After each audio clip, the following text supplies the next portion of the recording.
سلام دوستان، ما امروز با هم دیگه میخوایم یک کرم موزی تهیه کنیم که این کرم برای خامه‌کشی کیک یا اینکه برای فیلینگ شیرینیاتون یا حتی برای دسرها میتونه گزینه خیلی مناسبی باشه.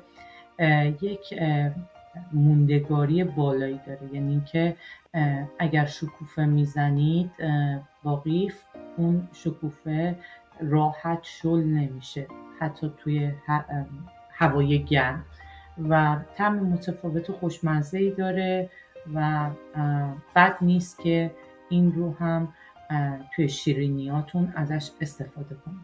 برای تهیه این کرم بسیار خوشمزه من 150 گرم شکر احتیاج دارم، 300 گرم شیر، 100 گرم نشاسته ذرت، 500 گرم موز خام، 600 گرم و شکر برای خامه یا آیسینگ شوگر یا به اصطلاح پودر قند حدوداً 1 پیمانه. برای تهیه این کرم اول من موزها رو داخل بلندر میریزم، خورد میکنم، داخل بلندر میریزم و اونها رو بلند میکنم.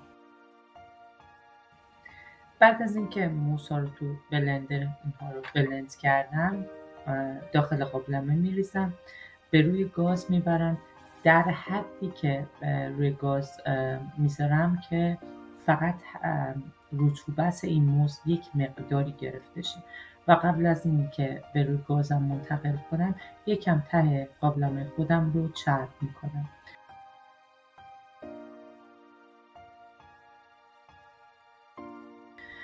همونطور که میبینید موز رطوبتش گرفته شده، تیکه‌های یکم بزرگتر هم داخلش میبینید که زیاد مهم نیست.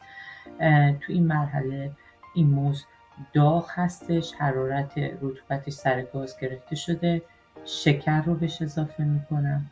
به محض که شکر رو اضافه میکنم به خاطر داغ بودن موز شکر کاملا حل میشه. حالا برای اضافه کردن نشاسته ذرت و شیر بهتون قویاً توصیه میکنم اول نشاسته ذرت رو حتما توی شیر سرد مخلوط کنید. وقتی که مخلوط رو یه دست کردید اون وقت این نشاسته ذرت و شیر رو به موز و شکر قبلی اضافه کنید. بعد از اضافه کردن تمامی مواد به هم اون رو با گوشت‌کوب برقی دوباره مخلوطش میکنم، یک دستش میکنم و دوباره به سر حرارت منتقل میکنم.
مواد رو به روی شعله گاز منتقل میکنم روی حرارت بسیار کم در حد دم کشیدن و مرتب هم میزنم. به قدر این مخلوط رو هم میزنم که حباب‌های خیلی کوچیکی روی این به اصطلاح مواد تشکیل بشه. همونطور که این کوچیک نه، حباب بزنید. همونطور که تو ویدیو میبینید به محض اینکه شروع کرد به حباب زدن من دیگه زیر گاز رو خاموش میکنم.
مواد رو داخل کاسه‌ای میریزم و روی اون رو کامل سیلیکون میکشم. سیلیکون رو سعی میکنم به خود مواد بچسبونم تا فاصله نباشه که عرق بریزه و عرق ایجاد شه و عرق ها وارد اون مایع بشه و شل بشه و بعد این رو میذارم یه چند ساعت توی یخچال بمونه و کامل خنک شه. چند ساعت گذشته کامل خنک شده، میبینید که یک مقدار سفت شده و این رو اول لازم هستش که برای تهیه این کرم خامه رو درست کنیم و بعد این مخلوط رو بهش اضافه کنیم. خامه رو با 600 گرم خامه رو با یک پیمونه پودر قند میزنیم تا حالت فوم گرفته بشه، کنار میذاریم. حالا این مخلوط کرم رو اول با همزن میزنم و بعد طی چندین مرحله به اون خامه اضافه میکنم و بعد دوباره اونها رو با همدیگه میزنم تا یک حالت کرم یک دستی تشکیل بشه.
همونطور که می‌بینید کرم ما یک دست شده.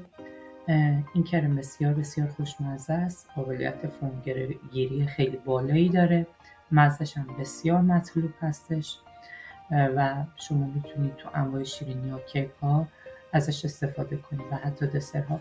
من برای پر کردن تارت هام ازش استفاده کردم که نتیجه نهایی بسیار مطلوب و خوشمزه بود.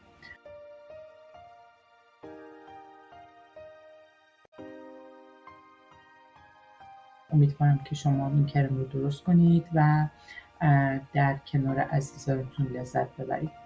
اگر آموزش این کانال براتون مفید بوده، خوشحال میشم که با لایک و کامنت و سابسکرایب کردن به رشد کانال خودتون کمک کنید. در پناه خدا و شیرین کام باشید. یا